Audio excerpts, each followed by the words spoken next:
Now to a war of words between the governors, perhaps the bluest state in the country and the reddest state in the country. California's Gavin Newsom and Alabama's Ivey are going at it on Twitter this week over prison funding, homicide rates, and COVID.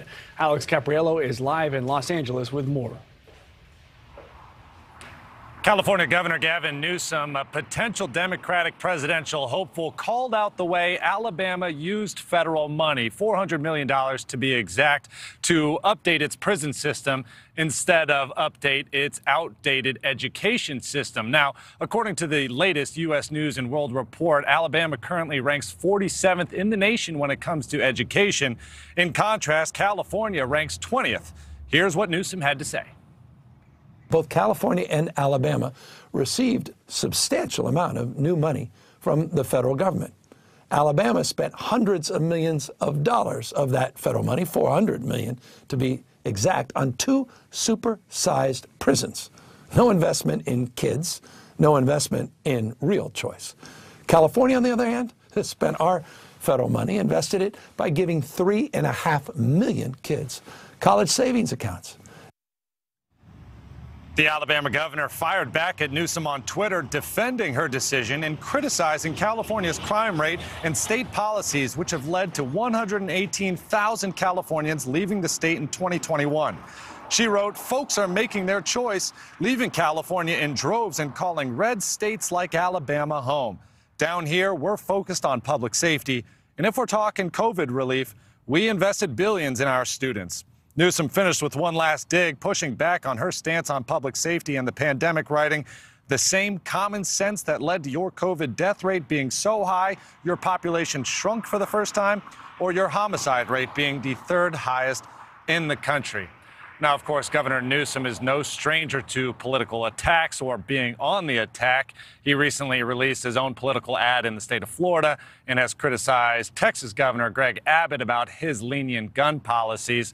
And while Newsom hasn't officially announced a run for president in 2024, our latest NewsNation Decision Desk polling shows him as the 3rd most popular Democratic candidate, behind only Vice President Kamala Harris and Vermont Senator Bernie Sanders. Mitch? Thank you, Alex. And now more than ever, we are seeing political leaders from different states going after one another. On your screen right now, just a handful of feuds going on right now. And we're not talking about just talking a little smack. They're taking actions that could potentially lead to safety and economic issues. Newsom versus Ivey is just the latest in a long list. We have seen the governor of Texas feuding with the mayors of New York City and Washington, D.C. over the busing of migrants to their cities. Not to mention Florida's governor, Ron DeSantis, taking on New York City. DeSantis is running ads directed at New York City police. He wants them to move on down to Florida. So are we truly the United States when our leaders are trying to take each other's resources from each other? Well, residents are pushing specific issues like the border crisis around the country. To talk about that, Niall Stanage, a White House columnist from The Hill, he is back. Niall, what's the point of all this? It's a real simple question with a very complicated answer, I think. It does have a complicated answer. I think part of the reason for these feuds relates to people's political ambitions, and Alex mentioned that in his report in relation to Governor Newsom. Some of these other governors are also assumed to have presidential ambitions. There is also an issue of people trying to fire up their own base. State issues have become oddly nationalized. So if you look at some of these topics, crime, immigration, these are things that are very hot issues in the national debate. So you put those 2 issues together with the broad polarization and fractiousness that we've spoken about before, and it provides a fertile ground for these kind of feuds, I think, Mitch. I don't know if this is accurate or not, but my gut is telling me this started during COVID. It was, DeSantis saying, we're going to do this in our state. We're not going to do it the way New York wants to do it. It was him and Cuomo at the time. And now, Gavin Newsom is running ads in Florida telling people to move to California. I don't remember this pre-COVID, but I might be wrong about that. Does COVID have anything to do with this, or has this been happening for a long time in American history? It seems to me pretty clear that COVID has certainly strained the civil fabric in America. And I think it has, at the very least, exacerbated existing tensions. In saying that, I mean, regional tensions in the United States are nothing new at all, nor is the fact that state issues can become nationalized. I mean, obviously, there's a whole issue of states in the South feeling that they are maltreated by the capital and the federal government. But there are other issues as well. I mean, the Mountain West has a very different political worldview or political center of gravity to coastal cities. So those tensions are always present, but I do think it's a fair point that they have become particularly heightened right now. States in the South feeling mistreated by the North and the federal government.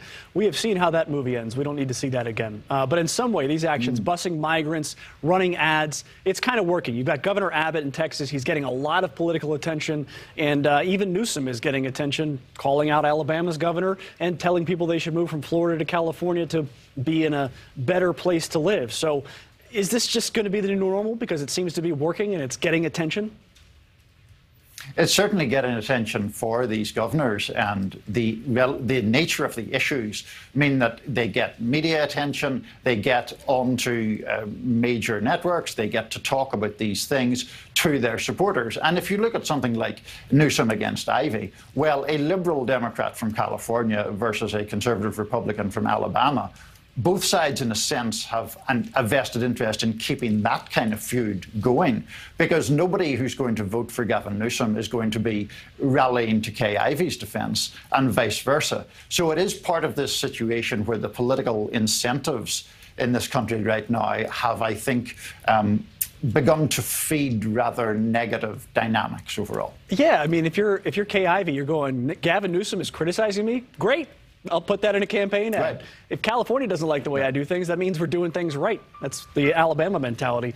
Now, is there a way to stop this, given that it is almost politically advantageous, or are these political divisions just going to continue and potentially get worse?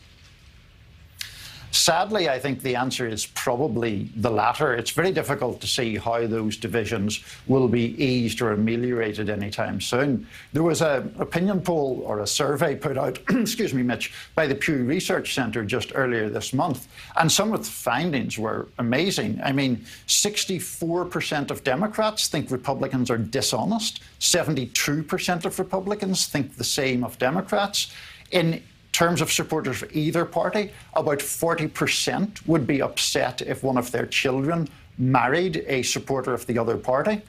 When you have that level of polarization going on among the general population, it's very difficult to see how the political climate will be any better. The likelihood is that the political climate will be worse, honestly.